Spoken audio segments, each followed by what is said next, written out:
భగవంతుడు తెగింపుకే సలామన్నదే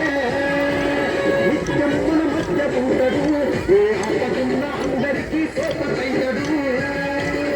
ఇక్కడెళ్ళి పన్నిన గాని భగవంతన్న గెలుపునెక్కడాపలేడులే దేవుల కొండ నరసింహ